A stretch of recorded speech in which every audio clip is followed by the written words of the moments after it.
Ever really thought about how complex something like cultural identity can be? It might surprise you just how layered a term like Arab actually is. It's way more than just where someone lives or even their religion. Exactly. And that's what we're getting into today. Yeah, so today on the deep dive, we're taking this journey, really going chapter by chapter through the Cambridge Companion to modern Arab culture. Think of it as your guide to understanding a really vibrant, complex world. Right. And the goal isn't just to list facts. It's about pulling out the key ideas, seeing the connections, and maybe most importantly for you listening, seeing how Arab culture stacks up against, what you might be familiar with, particularly American culture. We want to spark those aha moments. That's the idea, to give you that richer, more nuanced view. Okay, so let's set aside the easy stereotypes. We're starting right at the beginning, chapter 1. The big question, who exactly is an Arab? Well, the book offers this multifaceted definition. Fundamentally, it often means someone whose first language, their mother tongue, is Arabic. But it's broader than that. It also includes people living outside the Arab world, the diaspora, who still ethnically identify as Arab. And crucially, religion isn't the defining factor. Not at all. That's a key point. Arabs can be Muslim, Christian, Jewish, belong to other faiths, or have no religion. It's primarily linguistic and cultural. That's a really important distinction, especially, for an American audience where Arab and Muslim often get conflated mistakenly. Definitely. The book also makes sure to distinguish Arabs from other significant ethnic groups within the Arab world, like the Amazian, you might know them better as Berbers, and also Kurds, Nubians. Mm. Their main distinction comes down to language. They have their own languages. Okay, so it's not a monolithic region ethnically. Not in the slightest. And what's really interesting is how identity can be, well, fluid. It changes depending on the context. How so? Take North Africa. You have many people who speak Arabic as their first language, absolutely.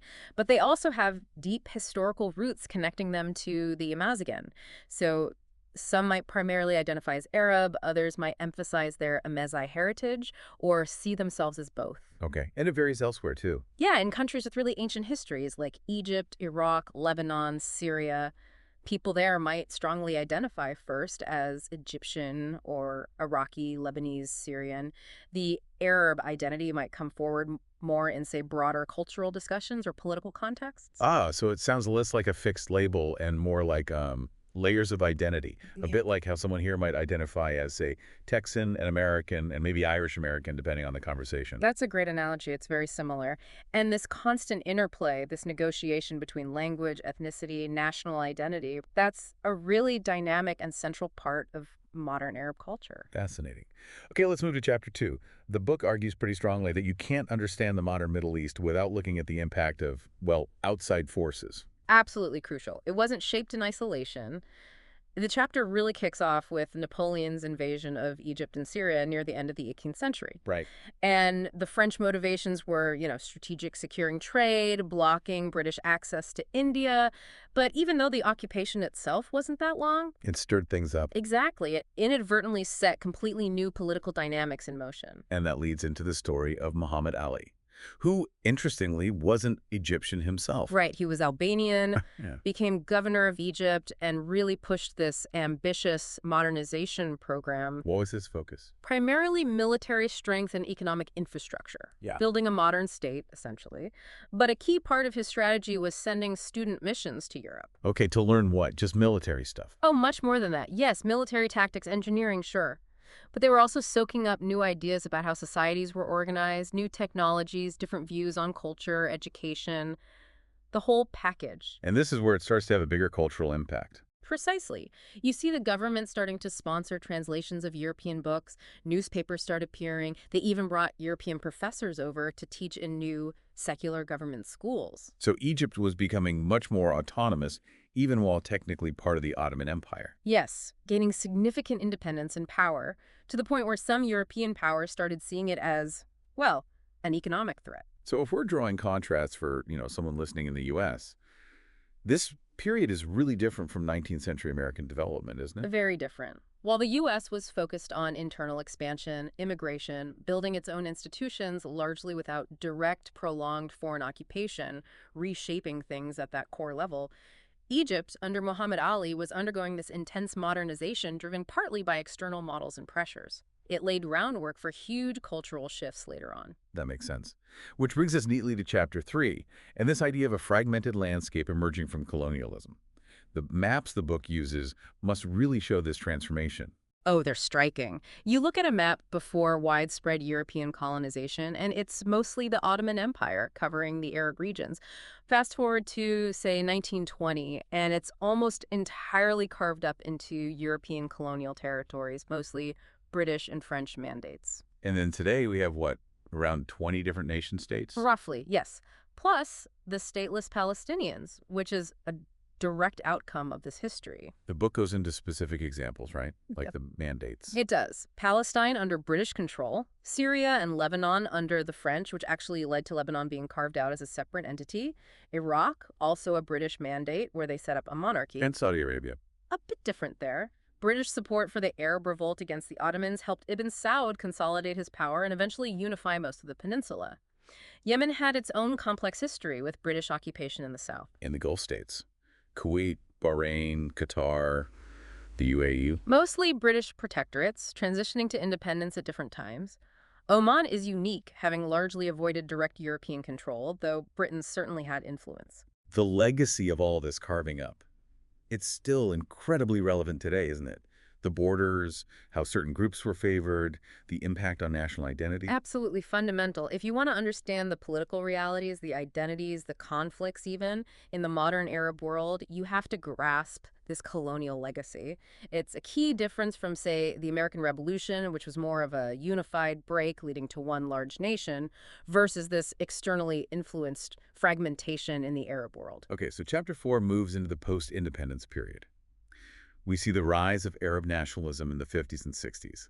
Leaders resisting colonial powers were initially heroes, right? We were, for a time, there was a lot of optimism, but that phase often gave way to, well, a less stable reality. You saw the rise of authoritarian regimes, strongmen, dictators, monarchies holding power tightly, often suppressing dissent. And the conflict over Palestine remained a constant issue. A huge constant factor. The wars with Israel deeply shaped the political landscape and popular sentiment across the region. But beneath this surface of authoritarian control, the book says there were changes brewing. Demographic shifts. Yes, significant ones, particularly a massive youth bulge, soaring numbers of young people, but often without jobs or prospects, leading to widespread discontent simmering under the surface. And then technology arrives in a big way in the late 90s. Game changer. Suddenly you have satellite TV channels, not controlled by the state. People are seeing news, information, perspectives from outside their borders, uncensored. And music videos became huge. Absolutely. Plus the internet, social networks, even reality TV started to appear. This fostered a kind of new youth culture, especially among the more affluent who had access. Which must have created some tension. Definitely. A clash of cultural visions. You had more conservative religious groups reacting against this wave of new media. But then, fascinatingly, they eventually started using the very same technologies, satellite TV, the internet, to spread their own messages. That's a really interesting dynamic, how societies adapt or co-opt new tools.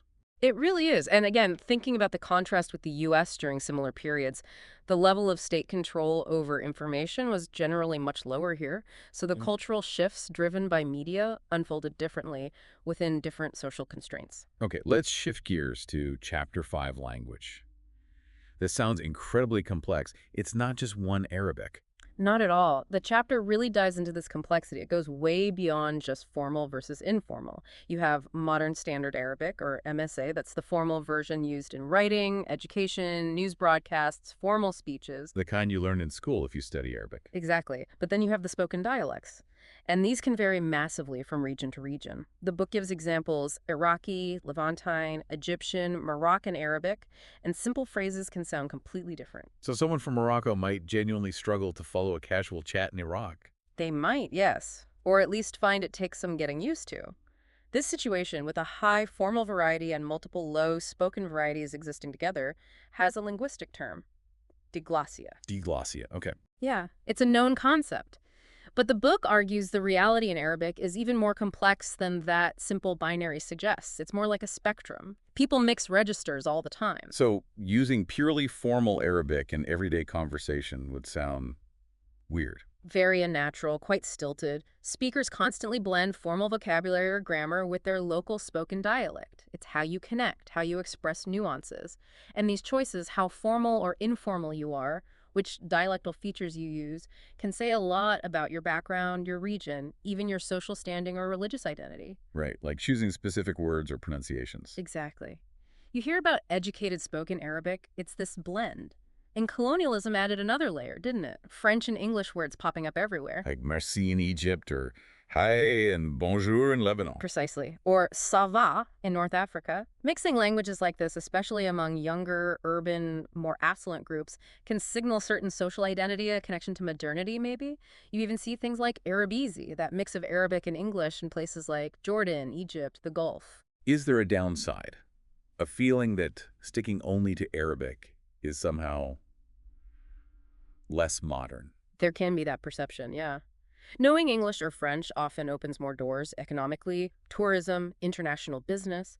So there's a practical pull towards those languages, sometimes seen as linked to status and opportunity, which can create challenges for the use and prestige of formal Arabic in certain domains.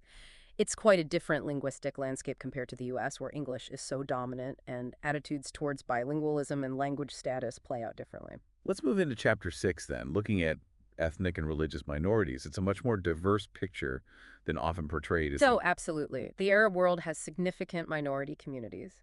Shiite Muslims are the largest religious minority overall, and actually the majority in Bahrain, Iraq, and Lebanon. You've got different branches too, like Twelvers, Alawites, Druze. And Christians. The second largest group, the Coptic Orthodox in Egypt have the most adherents, but you also have Arab Catholics, Latin Rite, Maronites, Chaldeans, Greek Orthodox, and smaller communities like Assyrians and Armenians. And historically, Jewish communities were widespread too. Very significant in many countries before 1948.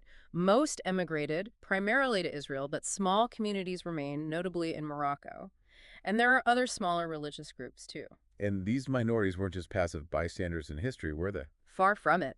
They played crucial roles. Think about the Nahda, that Arab Renaissance we discussed. Lebanese Christians were pioneers, running early printing presses and influential newspapers like Al Aram. Even in politics. Yes, look at Arab nationalism. Michel Aflaq, a key founder of the Ba'ath Party, was Greek Orthodox. Their contributions are woven into the fabric of modern Arab history. But it hasn't always been easy. The chapter mentions post-2003 Iraq as an example of sectarian tensions flaring up. Tragically, yes. The rise of sectarian violence there is a stark reminder of the vulnerabilities minorities can face. The book also mentions an Egyptian film, Hassan wa Marcus, which explores these interfaith dynamics, the suspicion, but also the potential for friendship across religious lines. It's portrayed realistically, though, acknowledging that tensions can persist. What are some of the historical vulnerabilities mentioned? Well, minorities have sometimes been accused of disloyalty or of having too much political power. This often ties back to the colonial era, where European powers sometimes used minority groups as a pretext for intervention, or even deliberately favored certain minorities, creating resentment. Which unfortunately fuels emigration today. It's a major factor, yes. Christian populations in particular have been declining rapidly in places like Egypt, Palestine, Syria, Iraq. Many factors contribute, including often having higher levels of education or urban backgrounds that facilitate emigration, but the political instability and sense of vulnerability are key drivers. The Assyrian Church of the East even moved its patriarchal seat to the U.S. That's quite telling. It really highlights a different historical trajectory and set of pressures compared to the experiences of most minority groups in the U.S., despite the challenges faced here, too. Very different contexts, yes. Okay, Chapter 7 takes us back to that Arab Renaissance, the Nahda.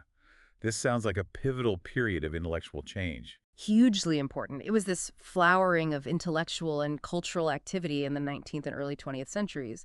A big part of it was the increased contact with Europe, bringing in modern science and technology, which were often seen as separate from religious teachings initially. And the Ottoman reforms played a role. The Tanzimat. Yes, those reforms, starting in 1839, introduced ideas like citizenship, equality before the law, partly under European pressure. This led to a big state effort to train a new class of civil servants using modern schools, sending people to Europe. So education was key. Absolutely. Literacy, modern education seen as the path to progress. And this created a shift. This new, educated elite gained influence, often at the expense of the traditional religious scholars, the ulama. Their role started shifting more towards being guardians of morality and values. An interesting division. Yeah, envisioning a kind of split. The moral sphere supervised by the clergy, the material sphere run by the secular state. And out of this emerges the modern Arab intellectual. Replacing the older scholar types. In many ways, yes. They use this new public Arabic, the language of journalism, to reach and influence the public. Their work was inherently political, focused on public good. The book mentions Sheikh Hussein al-Marsafi analyzing new meanings for words like nation, homeland, freedom, justice, showing the Nahda's political core. Were women involved in this intellectual ferment? Definitely. The chapter highlights figures like Princess Nazli Fazil in Egypt, whose salon became a hub for women's activism and self-awareness, even challenging norms like veiling. There were also major efforts to bridge modernism and religion, like Muhammad Abdu's project for legal reform. So it wasn't just secular versus religious. No, there was a real attempt, especially early on, to find common ground, creating a more pluralistic middle-class culture. You saw this in institutions across the Arab world. Cairo, though, really became the epicenter. With figures like Taha Hussein. Exactly. The Dean of Arab Letters. A fascinating life challenged traditional education, promoted European culture, famously questioned the authenticity of pre-Islamic poetry, even became Minister of Education. And others like Ali Abd al-Razik argued for separating religion and state. Which must have caused controversy. Huge scandals. And this, in turn, fueled reactions. The rise of Islamic fundamentalism was partly a response to what was seen as a threat to religious identity posed by these modernist ideas. It's a complex dynamic, intellectual progress, social change, religious reaction which has echoes, but also distinct features compared to the Enlightenment and modernization in the West. Let's transition to law in Chapter 8. It seems most modern Arab legal systems have roots in the civil law tradition. That's right. Largely due to French influence during the colonial period and even before, through the Ottoman Empire's reforms. So structurally, they're often closer to legal systems in continental Europe than to common law systems like yours in the US or in England. And codification writing down the laws was key. Yes, stemming from both Ottoman reforms and European colonial administration. But the chapter stresses, despite shared language, history, and the influence of Islam, there isn't one single Arab legal system. They vary quite a bit. And the role of Islamic law, Sharia. Generally, its direct application is limited, often confined to personal status or family law, marriage, divorce, inheritance, though politically it remains very potent and influential in public discourse.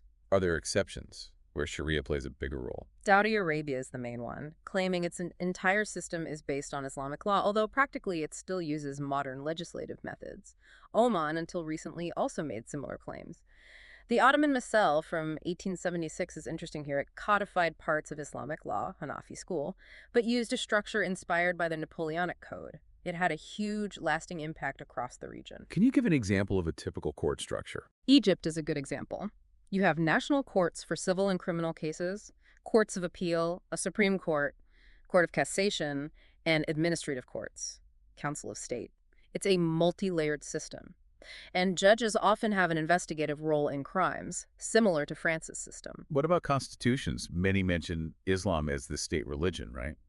Yes, but that doesn't automatically mean the legal system is Sharia-based. It's often more symbolic, or Sharia might be listed as a source of law, perhaps for situations not covered by existing codes. Except in places like Saudi Arabia, which does apply Islamic criminal law. Correct. Saudi Arabia is the most prominent example applying specific Islamic punishments, hudud and tazir. Other countries like Sudan, Qatar, UAE have varying degrees of Sharia influence in their legal codes, sometimes theoretically, sometimes in practice, often alongside modern penal codes. And how have constitutions evolved since independence? They often started with nationalist or socialist ideals, but many now include provisions for accountable government separation of powers, judicial independence, rule of law. You see this language in constitutions from Lebanon to Egypt to Morocco. Of course, the reality on the ground can differ from the text. And political events drive changes. Definitely. Look at Morocco's 2011 constitutional referendum after the Arab Spring protests, or Egypt's multiple constitutional shifts. It's a dynamic area. Again, the interplay here between codified civil law, Islamic tradition, and constitutional evolution contrasts sharply with the U.S. common law tradition and the specific history of its constitution and separation of church and state. Chapter 9 takes us into poetry. Still incredibly important in Arab culture today, isn't it? Absolutely central. The influence of the great pre-Islamic and classical poets is still felt. The book uses the example of Imru al-Qais's famous ode. Echoes of it appear in modern poems, even in iconic songs by Kulthum. That connection to the deep past is powerful. But it's not just formal classical poetry, right? Vernacular poetry is huge too. Oh yes, colloquial poetry known by different names like Zayal, popular poetry, Bedouin poetry, depending on the region, is often more widely known and appreciated day to day than literary poetry. It's deeply embedded in social life, used for political commentary, telling stories, expressing everyday emotions. Then came the Romantic movement. Yes, influenced partly by Western Romanticism, groups like the Apollo Group in Egypt and Sudan emerged, publishing magazines, experimenting with themes, and then you had the Magyar poets, the émigrés. Mostly from the Levant living in the Americas. Exactly. People like Khalil Gibran, Ilya Abu Mahdi, they formed groups like the Bond of the Pen, started Arabic newspapers and literary magazines abroad. They were really important harbingers of change in modern Arabic poetry. Even Gibran achieving huge success in English with The Prophet. And after them came the New Poetry movement, breaking even more with tradition. Right. Figures like Adonis, Yusuf al-Kal, they consciously broke with classical forms, meters, conventions. They were interested in the power of vernacular, but focused on revolutionizing literary Arabic itself. So modern Arab poetry covers a huge range. Immense range, from free verse explorations like Adonis's work to the very popular, often sensual, sometimes politically biting poems of someone like Nizar Qabbani. It's a living, breathing art form constantly negotiating its relationship with a very long tradition, which is a fascinating parallel and contrast to how poetry has evolved in the West. Let's look at narrative in Chapter 10 novels, short stories. How did these forms develop? Well, there was already a rich tradition of travel writing, like Ibn Battuta from centuries ago, but the colonial encounter sparked a new kind of narrative travelogue, people like Al-Tatawi writing about their impressions of Europe. And the historical novel became important. Very much so, tied to the rise of the Arabic press and growing political awareness. Jurji Zaidan was key here. An immigrant to Egypt, he used his journal Al-Hilal to publish historical novels focusing on Arab history, written accessibly. They were hugely popular for decades, helping shape a sense of shared history. What about early novels dealing with contemporary society? They often focused on social reform, frequently featuring protagonists influenced by Western ideas, wrestling with tradition and modernity.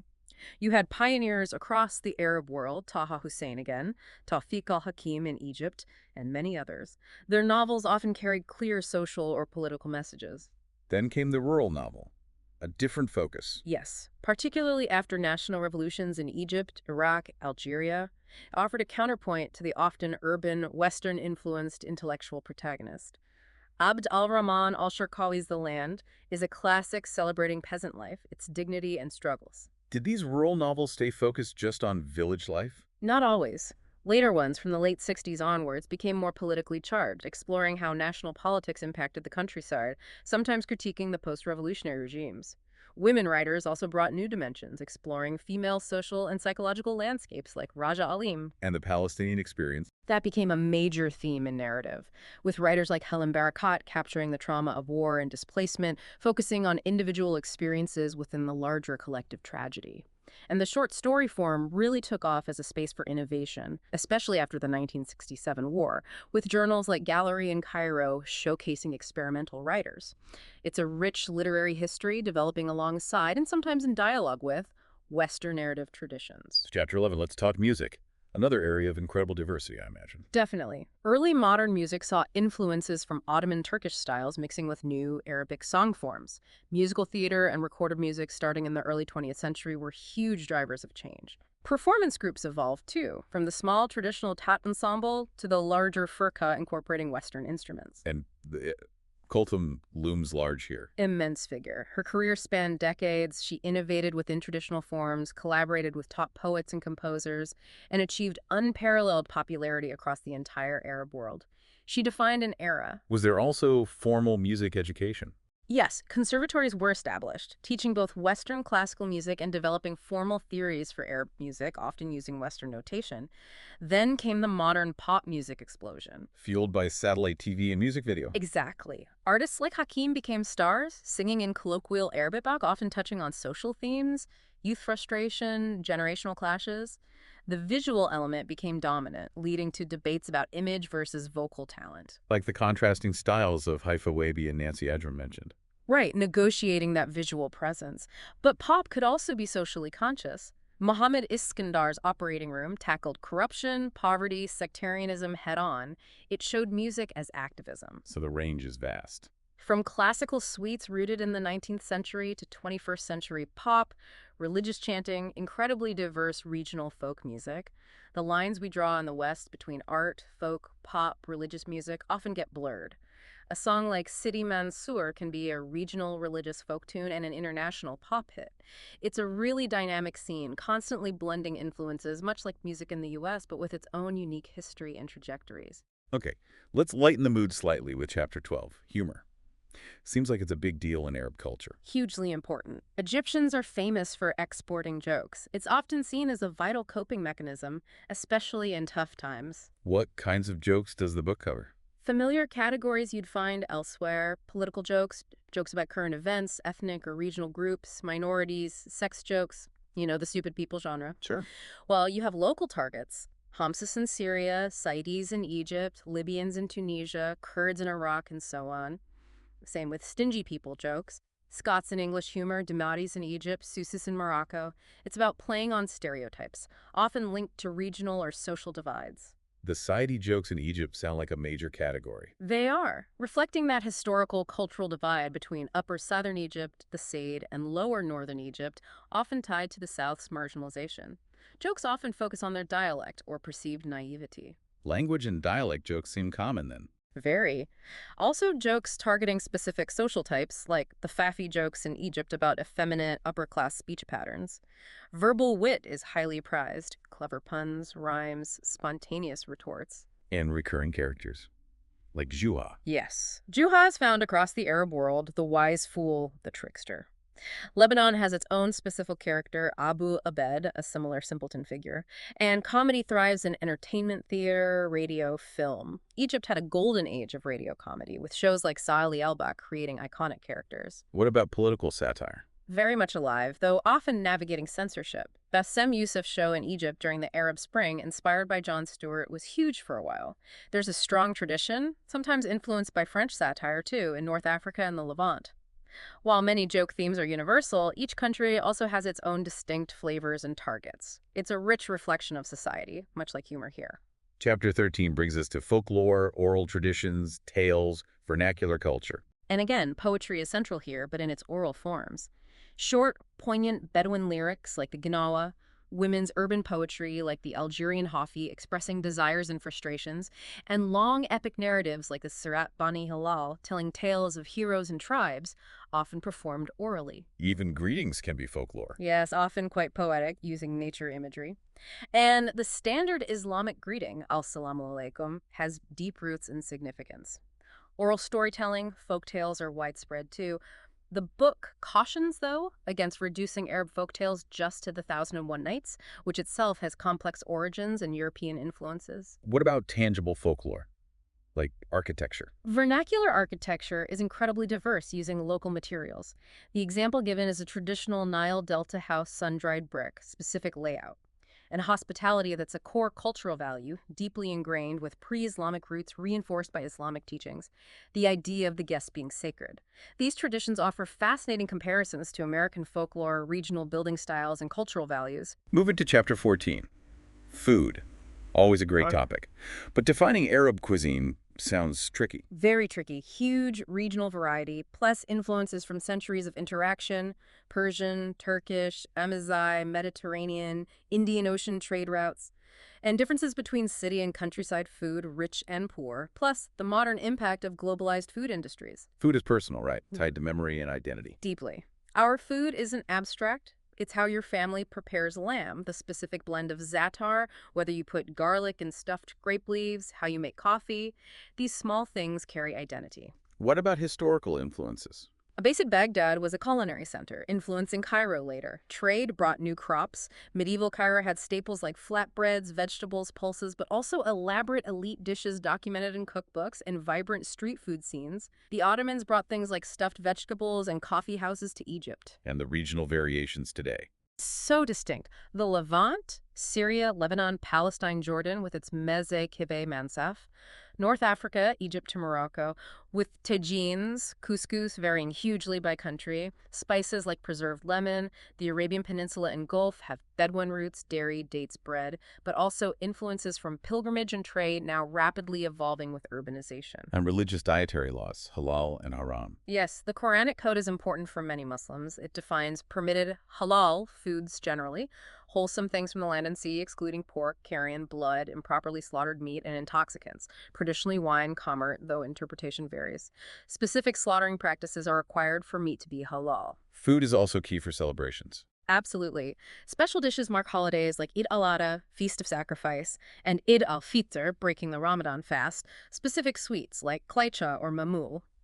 Interestingly, Arab Christians often prepare similar festive dishes for Easter, and nowadays you often see Euro-American foods alongside traditional ones at holidays. There's also debate about origins like falafel, claimed by several countries.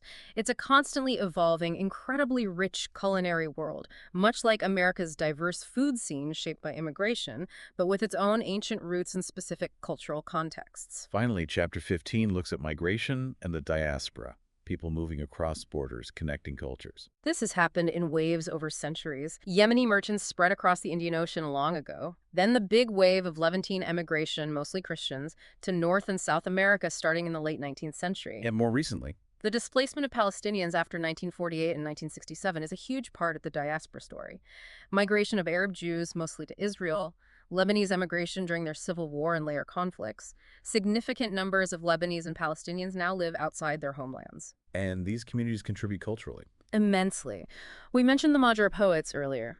Think also of music. Rai music exploded out of the North African immigrant communities in France, with stars like Cheb Khaled, Cheb Mami, Rachid Taha gaining global fame, fusing styles, and influencing music back in the Arab world and here in the U.S. world music scene. And Arab American artists today. They're actively engaging with their heritage, contributing to American arts and culture, challenging stereotypes, expressing the complexities of their identities. Their experiences offer really interesting parallels and contrasts with other diaspora communities in the U.S., showing how cultures travel, adapt, and enrich the societies they become part of.